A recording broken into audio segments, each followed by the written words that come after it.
कळमेश्वर तालुका वकील संघ, कळमेश्वर तालुका विधी सेवा समिती व वन विभाग कळमेश्वर यांच्या संयुक्त विद्यमाने तेल कामठी येथे आज सकाळी 9:30 ते 4 वाजेपर्यंत भव्य वृक्षारोपण सोहळा आयोजित करण्यात आला।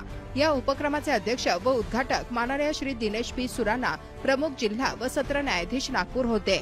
मुख्य अतिथी म्हणून माननीय श्री प्रवीण एम उन्हाळे, न्यायाधीश व सचिव, जिल्हा विधी सेवा समिती नागपूर यांनी मार्गदर्शन केले।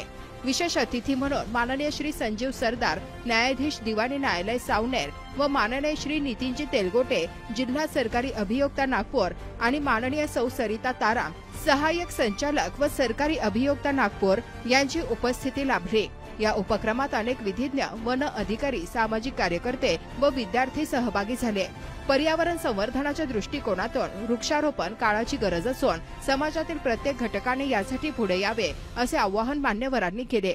इथपर्यंत माझ्याकडे सॅपलिंग्स हा प्रकार नव्हता।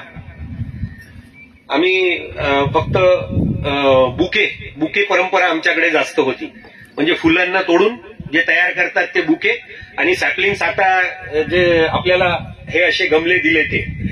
तर एका कार्यक्रमामध्ये माझी वाईफ गेली होती, हळदी कुंकूचा कार्यक्रम होता आणि त्याच्यामध्ये सगळ्यांना हे सॅपलिंग मध्ये तुळसाचे एक रोपटं दिलं होतं। तो पहिला रोपटा आमच्याकडे होता आणि आजच्या तारखेत माझ्याकडे कमीत कमी 500 रोपटे असेल आणि एकही रोपटं असं म्हणजे एकही सॅपलिंग मी विकत घेतलेलं नाही। म्हणून ही जी परंपरा आहे, प्रत्येक ऑफिसेसमध्ये आपण आपल्या अधिकाऱ्यांकडे जातो, आपल्या शिक्षण दिवस आपण साजरा करतो, शिक्षकाचा वाढदिवस आहे किंवा आपण न्यायालयीन वकील मंडळी म्हणा, आपण नवीन साहेब येतात त्यांना बुके देतो किंवा कोणी देतो। बुकेची परंपरा बंद करा आणि सॅपलिंगची परंपरा सुरू करा। बुके किती जरी सांभाळून ठेवलं तर 2 दिवस, 3 दिवस, 4 दिवसानंतर तो खराब होऊन जातो, त्याला फेकावं लागतं। याला दुसऱ्या दिवशी जरी फेकलं तर 50 पैकी 25 झाडं जे आहे, प्लांट्स जे आहे ते जिवंत राहतील असं मला वाटते। म्हणून ही परंपरा जी आहे ते ऑफिशियली सुद्धा सगळ्यांनी सुरू करायला पाहिजे, जेणेकरून आपण निसर्गप्रेमी खरंच आहोत हे दाखवण्यासाठी याच्यापेक्षा जास्त चांगला आपल्याकडे उपाय नाही आहे। आणि आपण या छान कार्यक्रम घेतला, राठोड साहेब आणि इथली जी न्यायाधीशांची टीम आहे त्या सगळ्यांना खूप खूप धन्यवाद। वकील मंडळी आहे त्यांना धन्यवाद, ज्यांनी या कार्यक्रमात सहकार्य केलं त्या सगळ्यांना धन्यवाद। आणि सगळ्यात मोठा माझा आय रिपीट की जे मुलं शाळेकरू मुले इथे आले आहेत त्यांचा खूप खूप धन्यवाद। Thank you very much.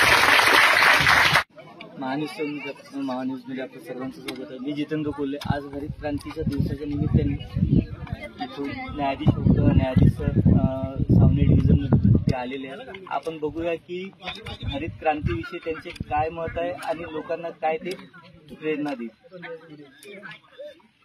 आज या ठिकाणी 11,111 झाडे लावण्याचा भव्य कार्यक्रम पार पाडला आहे आणि यामध्ये माननीय जिल्हा सत्र न्यायाधीश श्री सुराणा साहेब यांच्या मार्गदर्शनातून आम्ही असा निर्धार केलेला आहे की सगळ्यांनी प्रत्येक वाढदिवसाच्या दिवशी किमान 1 झाड तरी लावावा आणि जगवावा। धन्यवाद सर। सोबतच आपले काय मत आहे हरित क्रांतीविषयी? हरित क्रांतीशिवाय पर्याय नाही हाच माझा एक मत आहे। या मताच्या शिवाय